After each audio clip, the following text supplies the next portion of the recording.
Bâtissons un pays prospère que nous léguerons avec fierté aux générations à venir. Et comme on ne peut pas construire ce que l'on n'a pas conçu, Legacy Talk, un espace citoyen libre et intelligent pour dégager une vision partagée et des ambitions de taille. Gouvernance, leadership et innovation.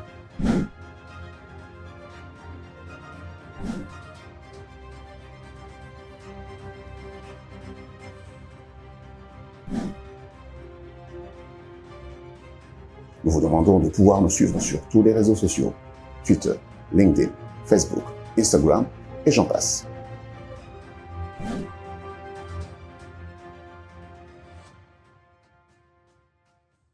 Bâtir une nation intègre et qui marche pour tout le monde, et spécialement pour les femmes. Mesdames et messieurs, merci de nous rejoindre dans cet espace Legacy Talk. Aujourd'hui, ce sera le thème de cette soirée, de ce Legacy Talk. Eh bien, nous recevons notre invité permanent, Al Kitenge, le coach, le stratège. Très content de vous voir une nouvelle fois. Merci infiniment. Comment allez-vous? Ça cartonne. Merci beaucoup en tout cas. Prenez place. Merci. Alors, bâtir une nation intègre. Et pourquoi vous revenez sur ce sujet qui est un serment de notre République? Nous bâtirons un pays plus beau qu'avant. Quel est votre message à ce stade à la nation? Je pense que à l'arrivée de l'indépendance, tout le monde s'était rendu compte que la Belgique n'avait pas structuré une nation pour nous. Et donc, c'était notre devoir de bâtir une nation. Seulement, un peu bêtement, on a décidé de la bâtir au futur. Et génération après génération, nous bâtirons un pays plus beau qu'avant. Et on s'aperçoit que 63 ans après, nous n'avons absolument pas fait grand-chose par rapport à une nation qui devrait, en réalité, de mon point de vue, être le reflet de ce que nous sommes. On a de plus en plus d'universités et d'universitaires, on a des gens diplômés, des gens qualifiés à travers le monde, des gens qui ont voyagé à travers le monde, mais notre pays ressemble à un lambeau déchiqueté. Et aujourd'hui, nous avons 140 groupes armés, nous sommes le pays qui est attaqué par un autre qui est 10 fois plus petit que le nôtre, et nous sommes la risée du monde. Et je crois que bâtir aujourd'hui une nation intègre qui marche pour tout le monde devient presque une imposition. Donc vous êtes contre la République, comment dire, l'hymne national de la République qui ramène tout au futur. Je n'ai aucun respect pour une nationale qui est au présent, jusque nous léguons une nation à la patrie, qui est au présent, mais comment voulez-vous léguer quelque chose que vous allez construire dans le futur? Je pense qu'il vaut la peine qu'à un moment donné, une discussion de société, un débat de société, vienne corriger cette question. On ne peut pas continuer à vouloir bâtir dans le futur et léguer aujourd'hui ce qu'on n'a même pas encore construit. Et aujourd'hui, construire, bâtir une nation solide au cœur du continent est un devoir du citoyen congolais. Et moi, l'autre chose que je n'accepte pas, c'est quand on dit la jeunesse, c'est l'avenir de demain. Ah non, pas du tout. La jeunesse, c'est le présent. La jeunesse, c'est la force vive d'une nation. La jeunesse, c'est l'intelligence et l'innovation d'une nation. Et donc, il ne faut pas choséfier ou infantiliser nos jeunes. Il faut leur donner le sens le plus élevé de responsabilité.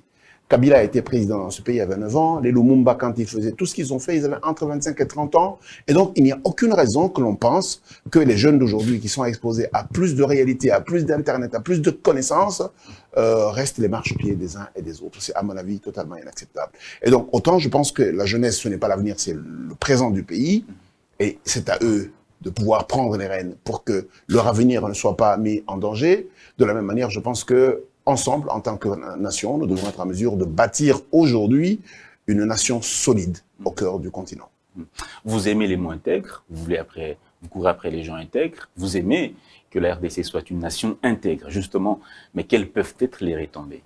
Je vais vous dire une chose, la première et la seule, la plus importante à mon avis, c'est le fait que quand les Blancs nous classifient, la RDC est toujours à la queue. Pays pauvre très endetté, pays le plus corrompu, après nous il n'y a que 5 ou 6 pays, et ça ils le font volontairement aussi pour nous frapper dans le cerveau et nous faire croire que nous sommes les plus mauvais de la classe et que nous ne valons rien. Vous savez, il y a des raisons valables pour ça. Moi, je pose toujours deux questions simples. La première, c'est de dire, comment vous m'expliquez qu'en 2008, des banques qui étaient cotées triple A, ça veut dire très solides, exemplaires, en parfait état de fonctionnement, tombent le lendemain en faillite. Et aujourd'hui, nous avons exactement la même chose. Il y a une banque de la Silicon Valley, il y a une banque suisse qui sont tombées en faillite, alors que la semaine d'avant, elles étaient toutes les deux triple A. Juste une manière de dire, les indicateurs qui sont construits par les autres pour des causes qui sont les leurs ne devraient pas nous intéresser. Nous, on devrait se battre et nous dire, nous sommes grands, nous sommes beaux, et nous sommes sérieux et intègres. Quand on essaie de nous dire que nous, on n'est que corrompus, il faudrait que nous disions, nous ne voulons pas nous occuper de la corruption, nous voulons être des gens intègres. Nous voulons une nation intègre, une nation des hommes intègres, une nation qui respecte ses propres lois et qui se fait respecter par les autres. Pas une nation qui se plaint, une nation qui, à un moment donné, se donne le luxe de se présenter comme le plus faible, ou la plus faible, devrais-je dire. Et c'est ce genre de choses que je dis que nous avons le devoir de corriger et le plus vite possible. Sinon, sur une échelle de 0 à 10, combien attribuez-vous à la République démocratique du Congo sur les points de vue performance socio-économique et même politique? On va commencer par performance socio-économique. Nous sommes un pays qui a accepté, dans notre psychologie naturelle, que 80% de notre population, ça veut dire les gens qui vivent dans les milieux ruraux, peuvent vivre dans des huttes, des cases, dormir par terre comme des animaux ou avec leurs animaux, vivre au quotidien, ne pas avoir la capacité de planification et espérer qu'on peut avoir une nation performante. La réponse était que c'était impossible. Nous sommes une nation qui a accepté que les 20% de personnes qui vivent en milieu urbain, à 80% travaillent dans l'informel. Et quand vous prenez l'un dans l'autre, on a seulement 4% de... 80%. On a seulement 4% de personnes qui travaillent dans le formel. 80% en urbain travaillent dans l'informel. Presque 100% dans les milieux ruraux travaillent dans l'informel. Et donc, quand vous mettez l'un dans l'autre, nous n'avons que 4% de personnes qui travaillent dans le secteur formel. Comment, par quelle théorie, par quelle magie pouvez-vous penser avoir une nation performante?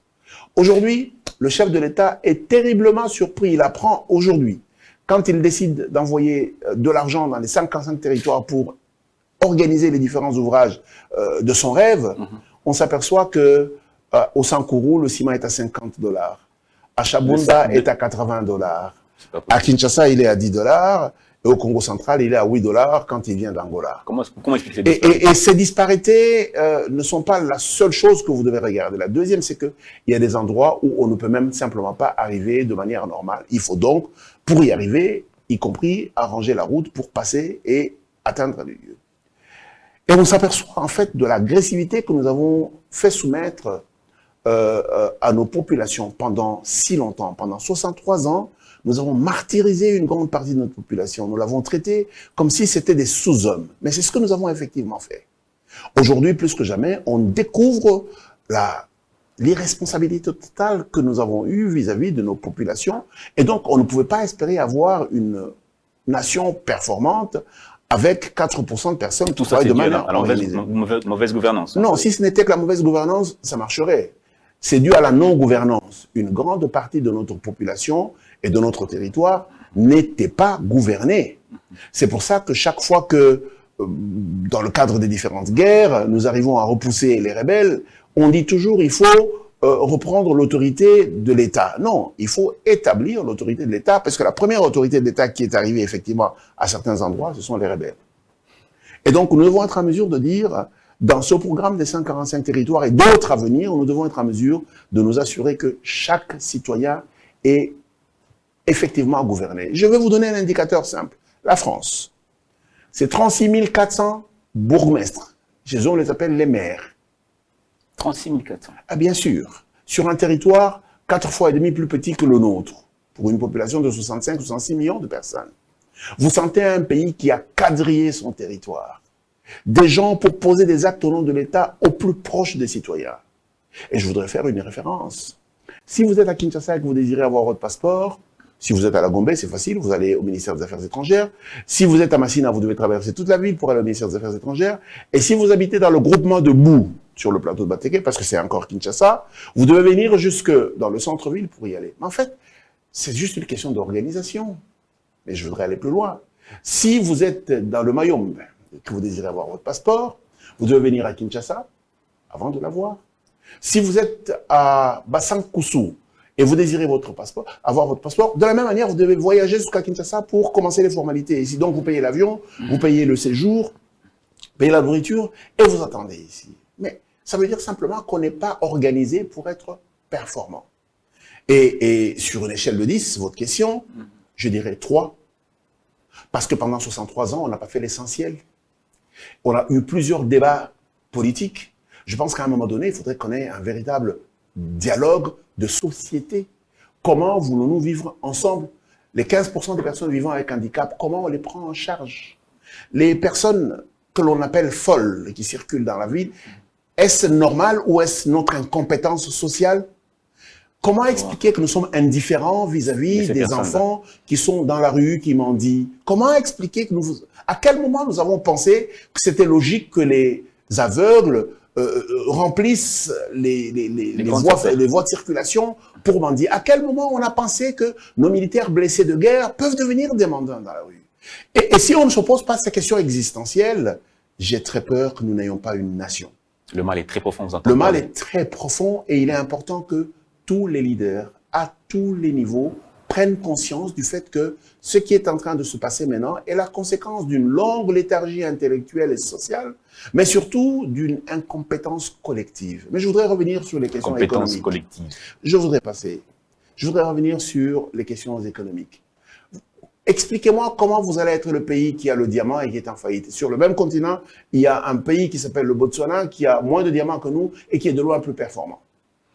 Comment vous allez m'expliquer que vous êtes le numéro 1 mondial du cobalt? Vous n'avez pas la moindre usine ici qui produit les produits à valeur ajoutée de cobalt.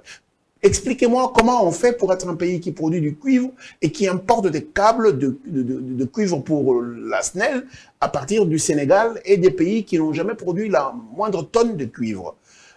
Excusez-moi, ces folies furieuses collectives que nous avons nous rendent d'une irresponsabilité inacceptable. Comment vous allez m'expliquer, vous, que nous ayons un pays comme celui-ci, nous acquérons beaucoup de devises par la vente des produits miniers qui sont épuisables, mais nous dépensons cet argent à acheter de la nourriture qui finit dans les fosses septiques. Où se trouve notre tête? À un moment donné, je discute avec mes équipes, on dit, si jamais on fermait aujourd'hui brutalement les frontières comme cela a été le cas lors de Covid-19, vous savez que la première des choses qui va nous manquer, nous, Congolais, c'est le papier hygiénique. Nous ne produisons pas le moindre papier dans ce pays. Mais le mal aussi est aussi profond. Et nous avons le Fonds de promotion de l'industrie. Et nous avons des ministères. Et nous avons... En fait, à un moment donné, soyons juste un peu sérieux. Ce degré de précarité et d'irresponsabilité collective devrait s'arrêter à un moment donné. Posons-nous les bonnes questions. C'est pas possible. Mais vous parlez d'une nation qui marche. Pourquoi ne parlez-vous pas simplement d'une nation moderne? Oui, vous savez, on ne peut pas faire marcher un pays en plein 21e siècle avec des outils archaïques.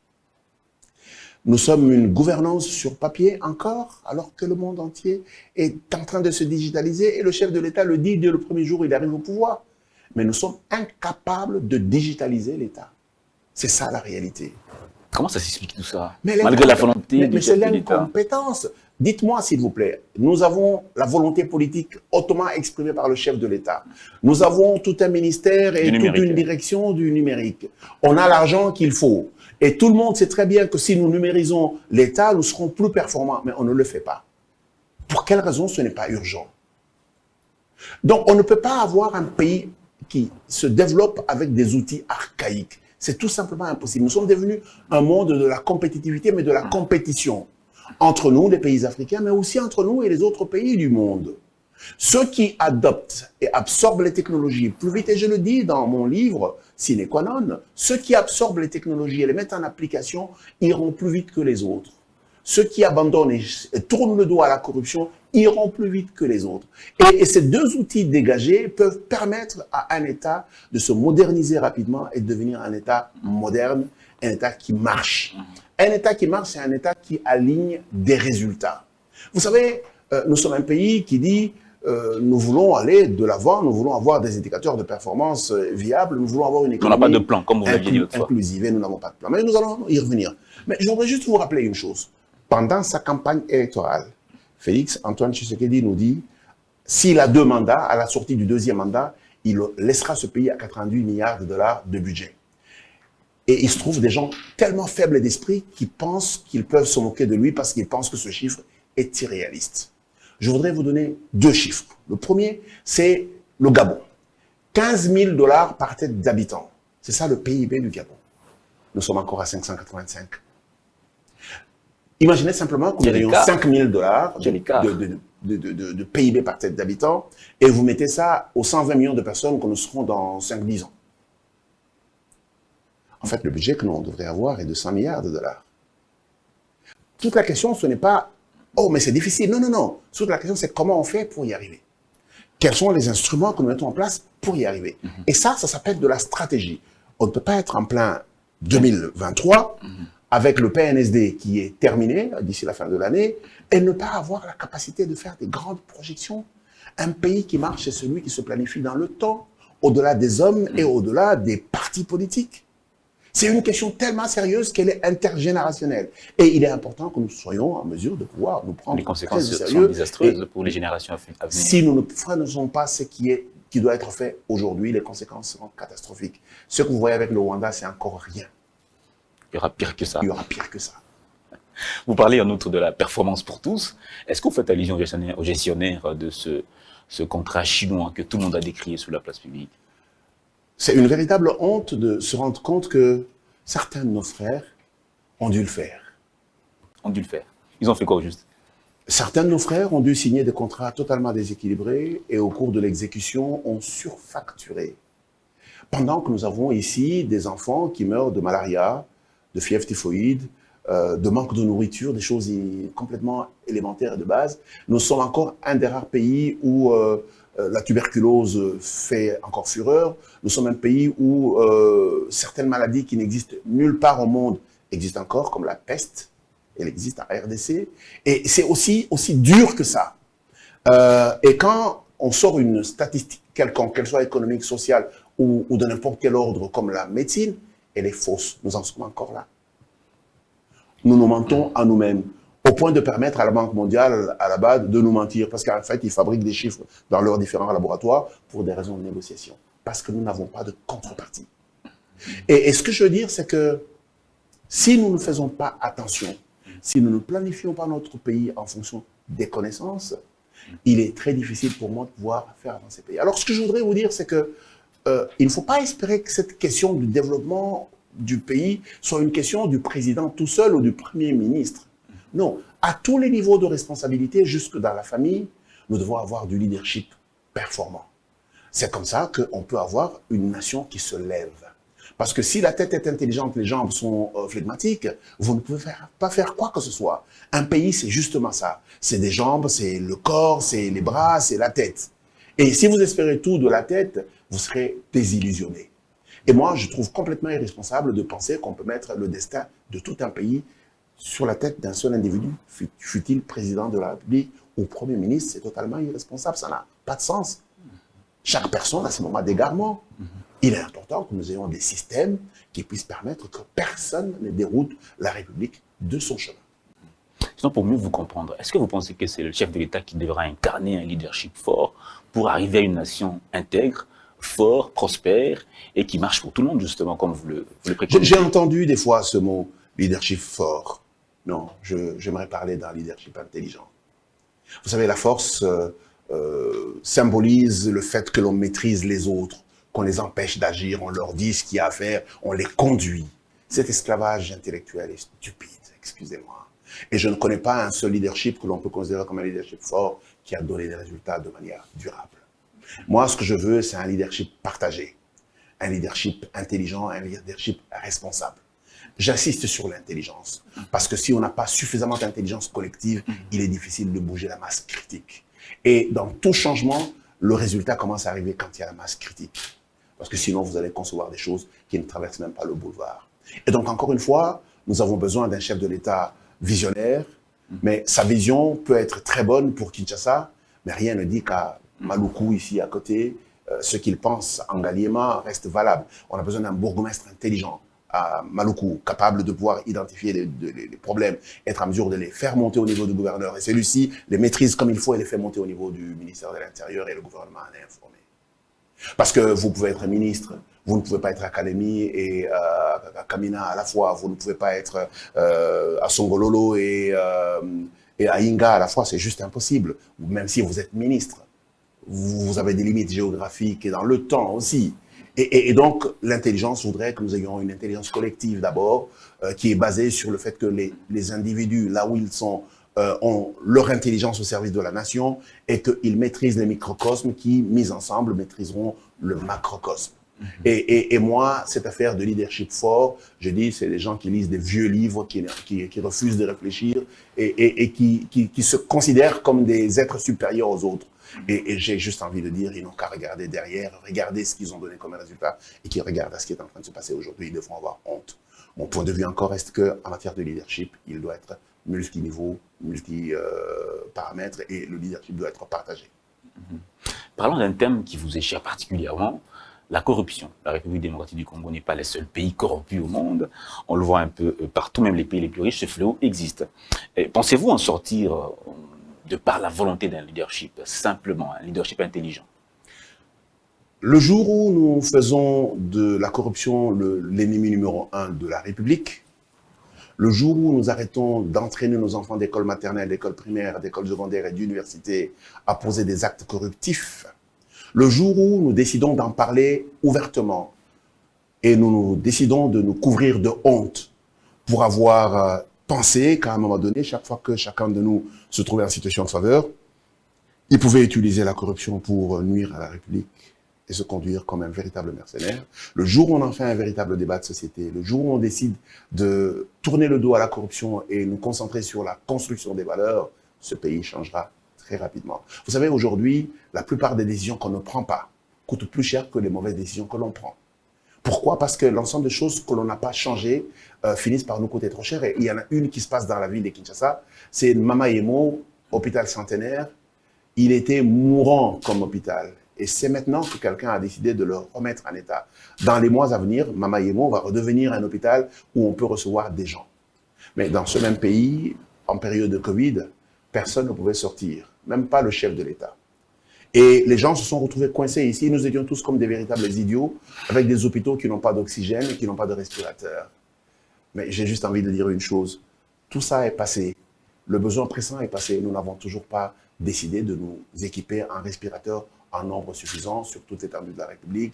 Et on n'a toujours pas décidé d'avoir ici des usines en nombre suffisant et partout pour produire de l'oxygène de qualité. Un peu comme si Covid-19 est parti, aucune pandémie ne pourra arriver.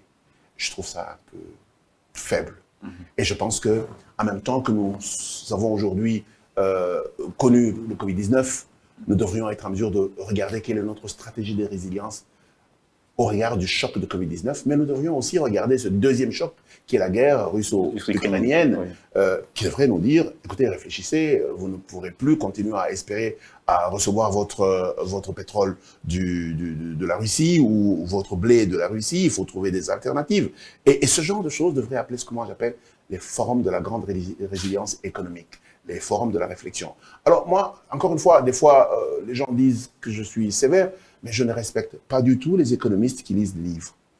Pour moi, les vrais économistes sont ceux qui sont capables de donner des solutions aux problèmes de notre pays. Il ne faut pas espérer qu'un Américain résolve notre problème. C'est impossible. Il est trop loin, il ne connaît pas, il ne vit pas notre réalité. Et même quand il les comprend, il nous piégera pour que la République soit au service de l'Amérique. C'est ça son travail.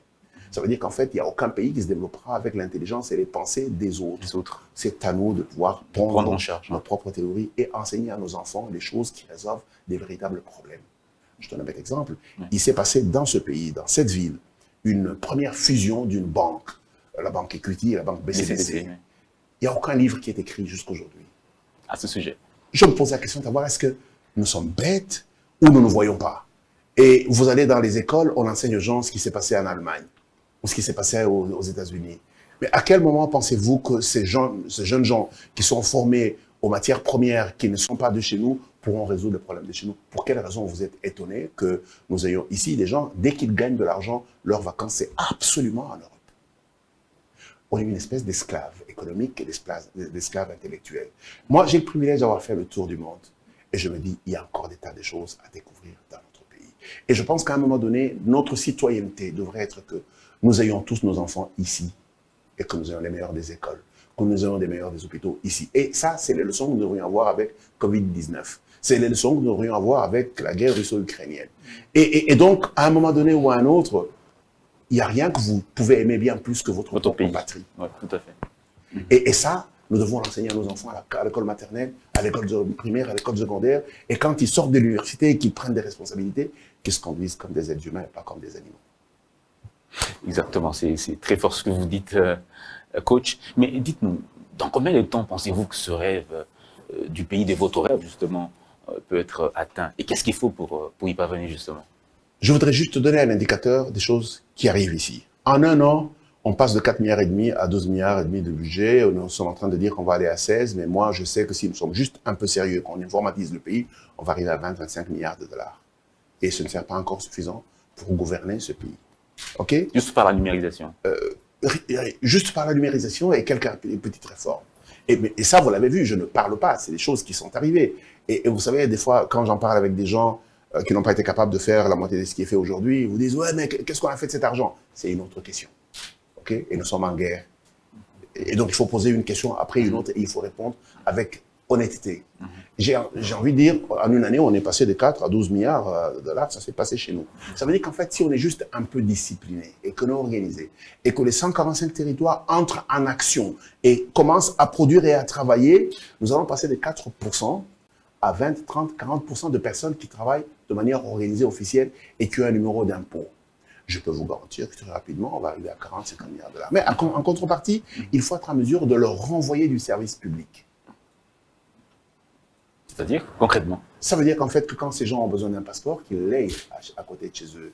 Et lorsque nous voudrons leur donner une pièce d'identité, que cela se fasse à côté de chez eux. Lorsqu'on voudrait organiser les élections, on n'a pas besoin d'envoyer des gens qui viennent de Kinshasa, de la CENI, pour aller enrôler des gens en Gandanjika. Ça n'a aucun sens. Et dans tous les pays respectables, ce sont les enseignants qui servent à faire de l'enrôlement parce que simplement tout ça est sur une base de données centralisée de l'État.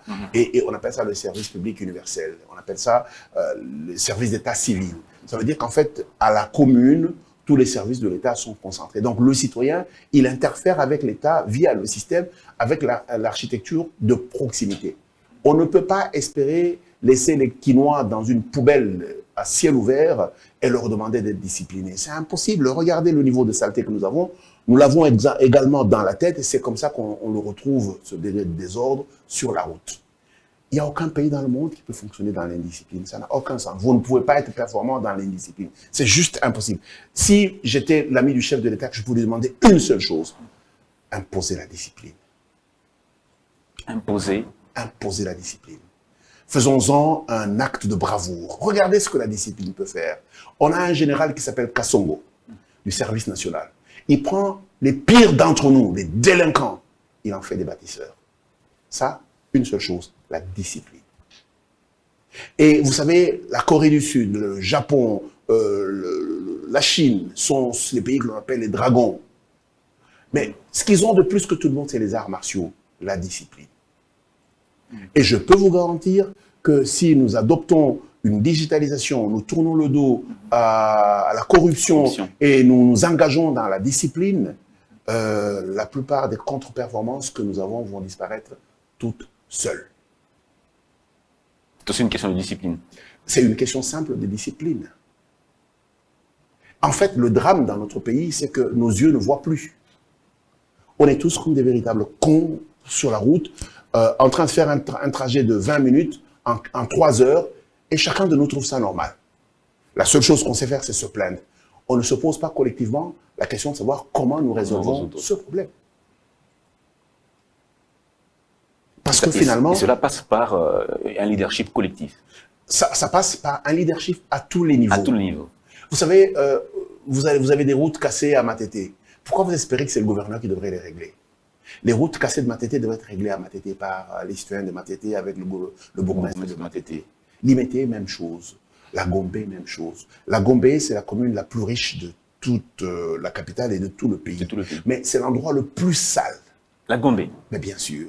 Et tu te poses la question de savoir, est-ce que ces gens intelligents qui roulent à Range Rover et dans des belles voitures, ils ont quelque chose dans leur tête? Moi, je me pose bêtement cette question. Parce que je me pose la question de savoir comment nous restons calmes dans cette situation. Comment acceptons-nous de vivre dans la poubelle? C'est pas croyable. Et ça, ce n'est pas une question du gouverneur ni du Premier ministre. Non, c'est une question de chaque bourgmestre. Si on responsabilisait chacun et qu'on le laissait agir, il donne des résultats, on le garde, il ne donne pas de résultats, on le vire. Aussi simple que ça, en toute discipline. Si les citoyens pouvaient savoir se lever et poser des questions au bourgmestre, les choses changeraient. Le drame, c'est que chacun pense qu'il a ses petits problèmes chez lui, il peut arriver chez lui, il peut arranger chez lui, il ne fait pas attention à ce qui se passe sur la rue jusqu'au jour où il pleut. Et le jour il pleut et que les routes sont inondées partout, si la personne se retrouve dehors, s'aperçoit qu'elle ne peut même pas accéder à sa maison.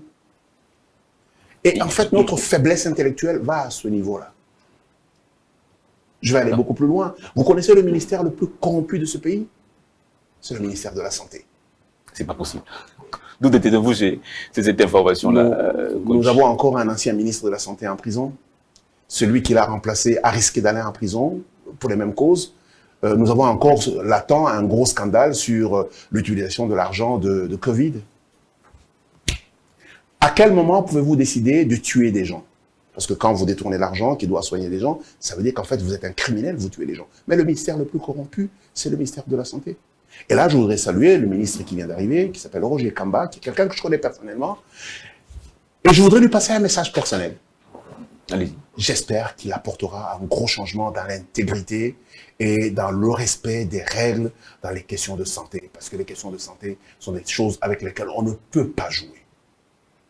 Tout à fait. Vous parlez spécialement d'une nation intègre et qui marche spécialement pour les femmes ou pour la femme. Et pourquoi?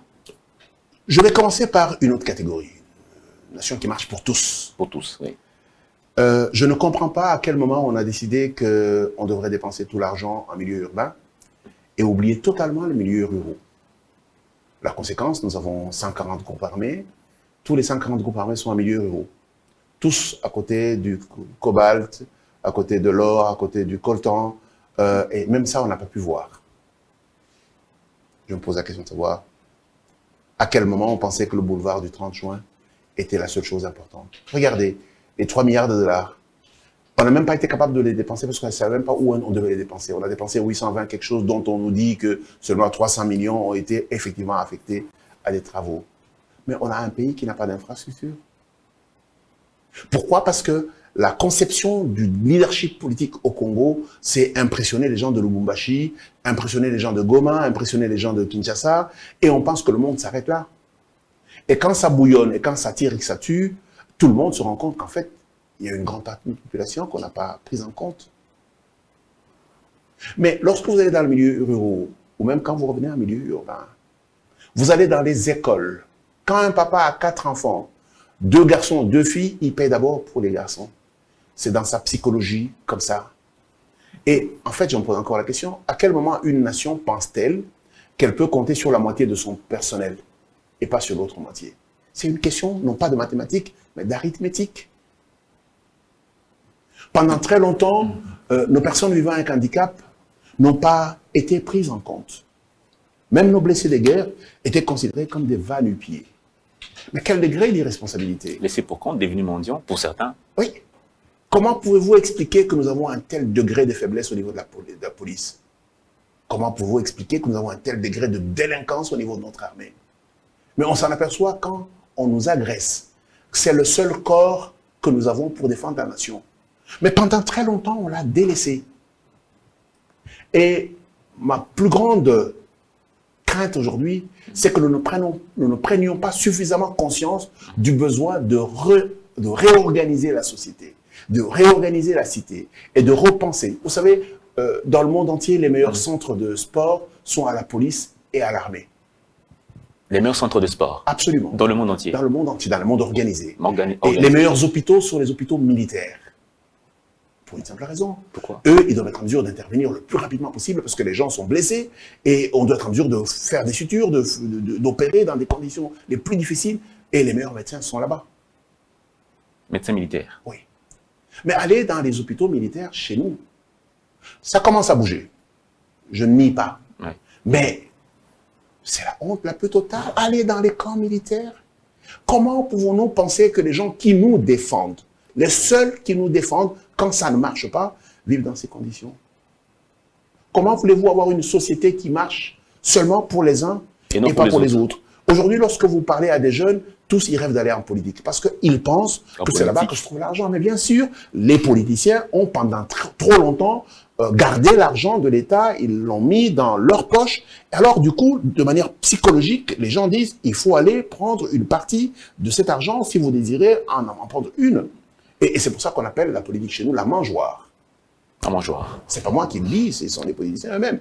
Et donc, le jour où on va comprendre qu'en fait, il faut investir de l'argent dans l'armée, dans la police pour avoir la discipline nécessaire pour être en mesure de pouvoir nous tenir, et qu'on devrait investir de l'argent dans l'enseignement, dans la santé, et qu'on n'a pas le droit de détourner de l'argent du ministère de la Santé, le premier qu'il fait, on ne le met pas en prison, on devrait faire comme les Chinois, pour que les autres comprennent. On le tue. C'est pas moi qui le dis, c'est vous qui le dites. Et ce que je voudrais dire ici, c'est que le jour où nous montrerons un certain degré de sévérité vis-à-vis de la délinquance criminelle, ok, les gens se remettront debout. On a besoin de bâtir une nation qui marche pour tout le monde, pour les personnes vivant avec handicap, pour les gens qui sont en milieu ruraux, pour les gens qui sont en milieu urbain, qu'ils soient riches ou qu'ils soient pauvres, mais également et surtout pour les femmes. Et donc, si vous me posez la question aujourd'hui... Pourquoi les femmes? Parce que la République a été injuste avec des femmes. Mais bien sûr, nous n'avons pas suffisamment investi dans les femmes. C'est maintenant qu'on commence à avoir les premières femmes que l'on pousse dans les secteurs des mathématiques et des sciences. Tout le monde savait bien voir la différence. Regardez notre gouvernement. Dans la population, nous avons 50-50, mais dans le gouvernement, nous avons 20-80.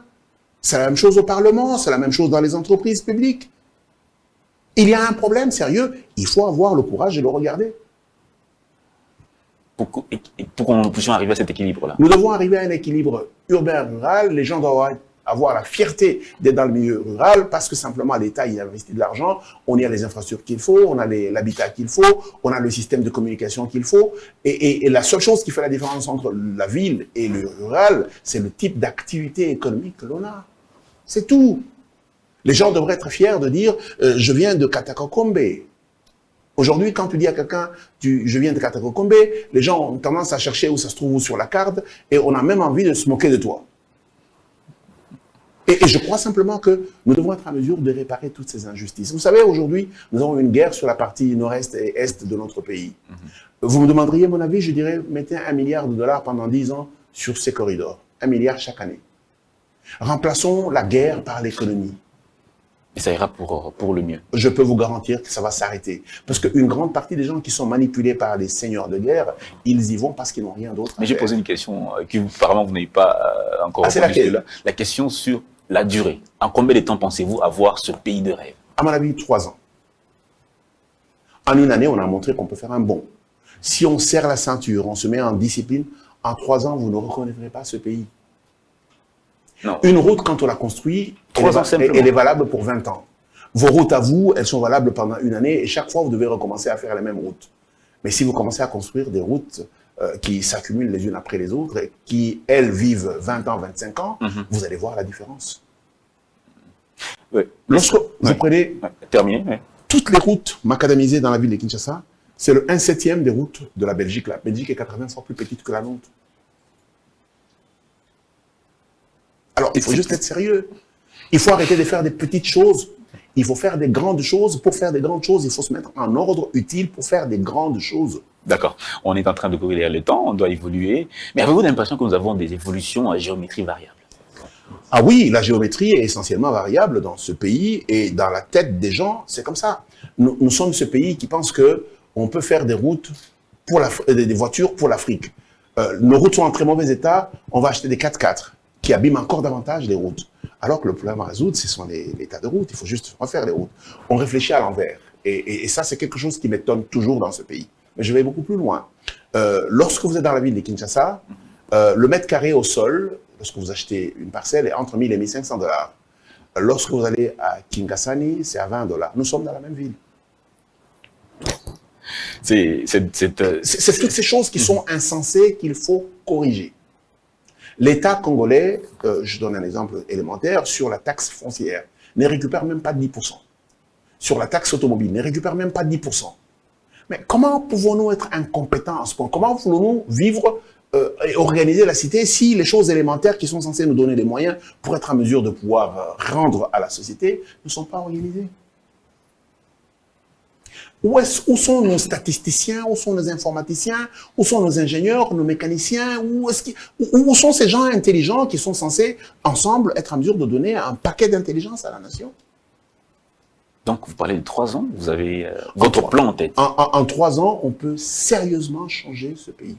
Sérieusement. On peut très sérieusement changer ce pays en 3 ans.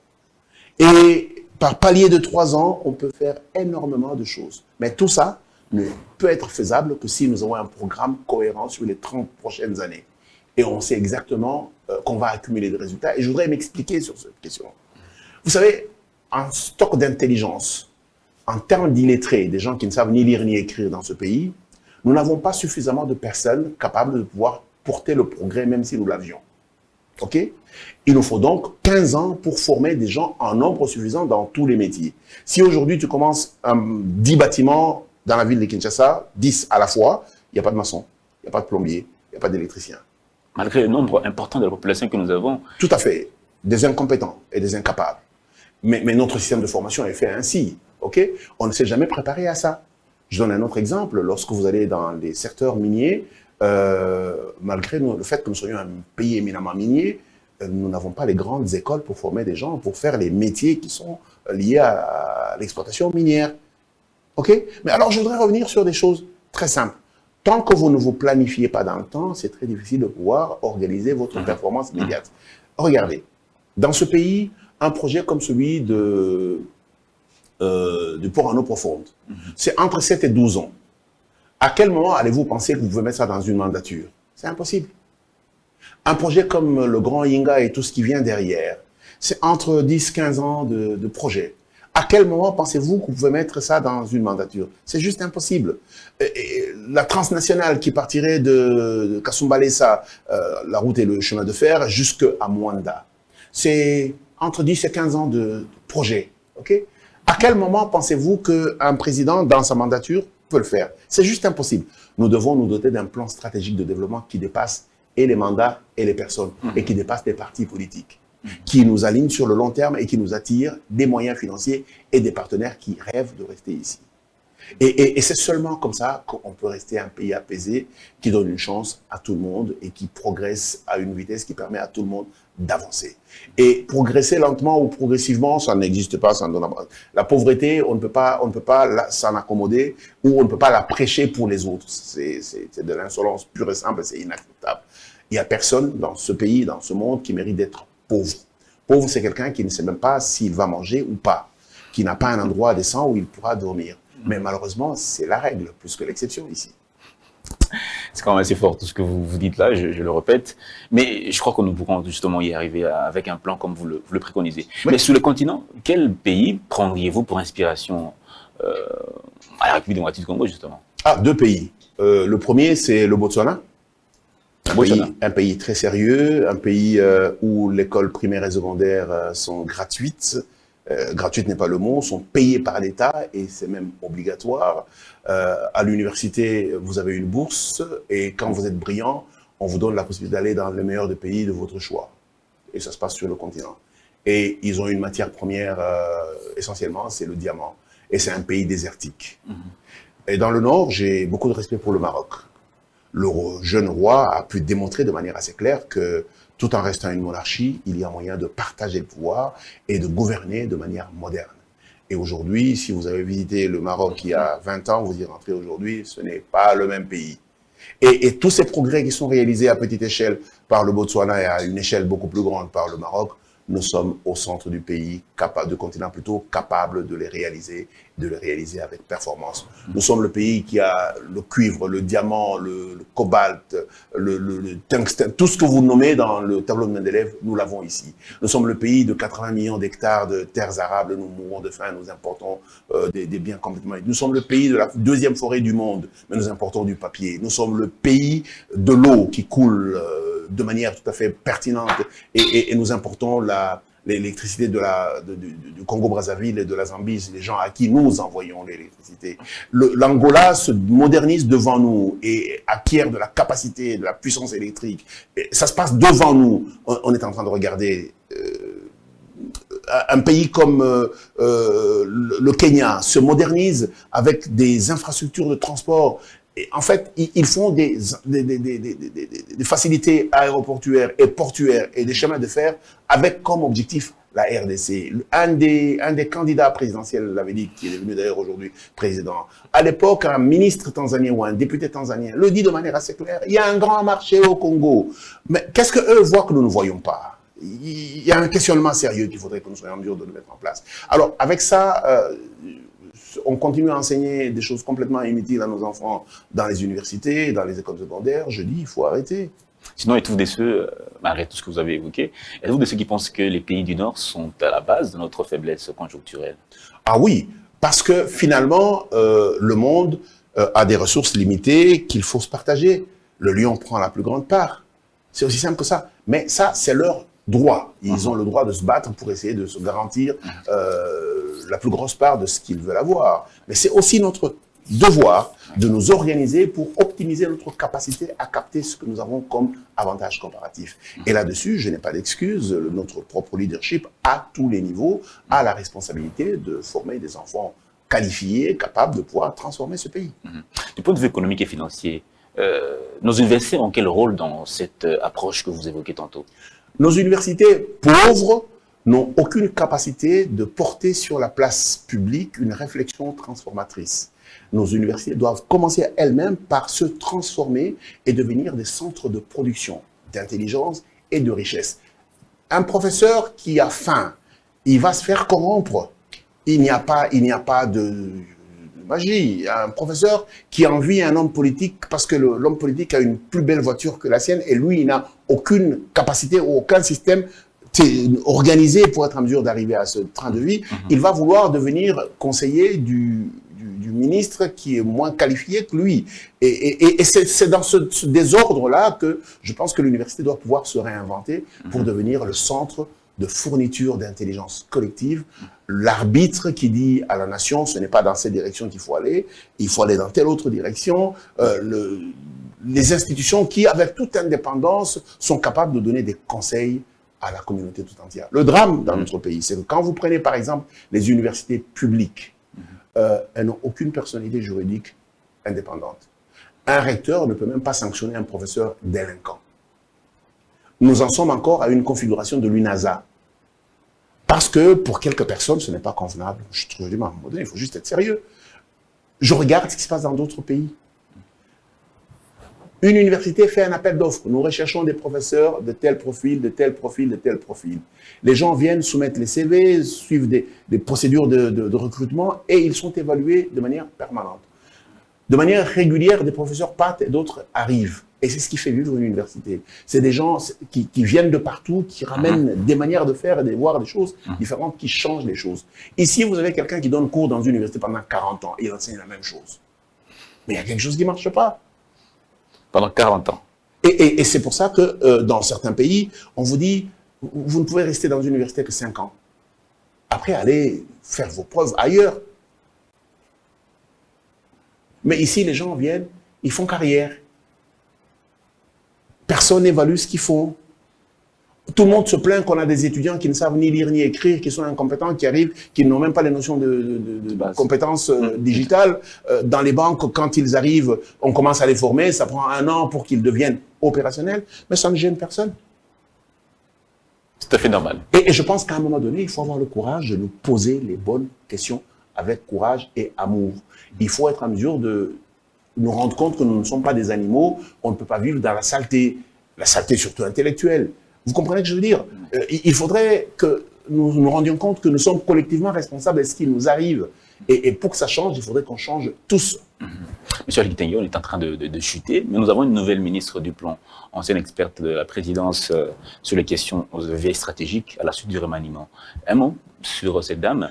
Que je connais, heureusement d'ailleurs, la promotion du tourisme devrait se dire mais comment je fais pour que je sois en mesure de donner du service et de la qualité dans tous les 50 territoires. Je donne notre ministère, le ministère des Mines, qui est un ministère clé. Aujourd'hui, il est prouvé que nous avons des réserves minières partout. Partout où nous n'avons pas un plan d'exploitation, les exploitants artisanaux s'installent et ils créent le désordre. Comment je fais pour me réinventer et pour que nous ayons des plans territoriaux de développement minier? Et de la même manière, le ministre des Transports devrait se poser la même question. Nous avons un nouveau ministre de l'économie, soit dit en passant. OK? Monsieur Vidal-Kamere. Et c'est quelqu'un de très éveillé du point de vue économique. Il doit être en mesure de dire, je tire des leçons de mes propres erreurs pour que la République se réveille. Comment on fait pour que l'économie parallèle corresponde à l'économie réelle? Il n'est pas sérieux dans un pays qu'on ait une économie parallèle, ça n'a aucun sens. Qui sont ces voyous qui, sur le marché parallèle, sont capables de déstabiliser la monnaie nationale? Et en fait, quand vous regardez tout ça, nous sommes un très beau pays, nous devrions écrire un livre chaque jour. Chaque jour, nous devons écrire un livre. Monsieur Al Kitenge, on est à la fin de notre échange de ce soir. Mais avant de nous quitter complètement, j'aimerais que vous adressiez un message fort, porteur d'espoir au peuple congolais. Vous avez 2 minutes. Essayez de regarder, fixer la caméra. Pendant 2 minutes, quel est votre message fort? Le message que je passerai à mon peuple est celui de dire: la corruption est le pire ennemi d'un peuple. L'indiscipline est l'ingrédient principal de la contre-performance. L'égoïsme est la plus grosse stupidité qu'un être humain peut avoir comme vêtement. Et que si nous désirons aller loin, il faut planifier ce développement, à titre personnel, à titre de communauté et à titre national. Il n'y a pas de résultat qui peut arriver par hasard. Les métiers politiques ne représentent même pas 2% des métiers dans notre pays. Et donc, il n'y a pas suffisamment de place pour tout le monde en politique. Diversifions-nous, soyons les meilleurs d'entre nous dans les autres secteurs compétitifs et regardez dans le monde, les gens les plus riches, ils ne sont pas en politique. Quand ils sont en politique, c'est des voleurs. Les gens riches sont dans la science, dans la recherche et aujourd'hui dans le business de l'intelligence. Que nos enfants choisissent des filières qui peuvent leur permettre de développer leur potentiel. Et je voudrais terminer par quelque chose d'autre. Il n'y a pas un pays qui s'exprime mieux si ce n'est par la culture, les arts et les sports. Les arts, la culture et les sports, c'est près de 30% des emplois dans le monde. Près de 0 chez nous. Il est donc important qu'on se réveille sur ce que nous avons devant nous. Regardez comment on souffre à organiser les Jeux de la francophonie.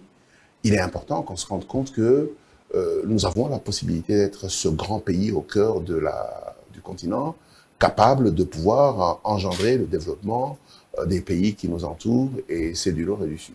Merci beaucoup. Merci beaucoup, coach.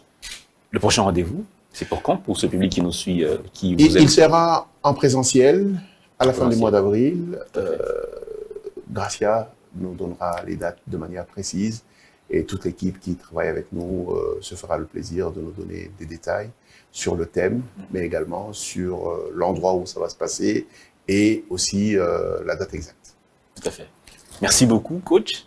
Merci à vous, chers téléspectateurs, de nous avoir suivis. Cet échange prend fin ici.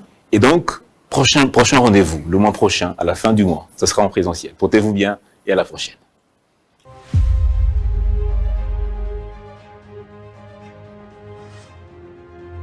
Bâtissons un pays prospère que nous léguerons avec fierté aux générations à venir.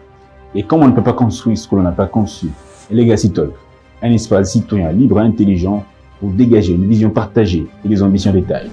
Gouvernance, leadership et innovation.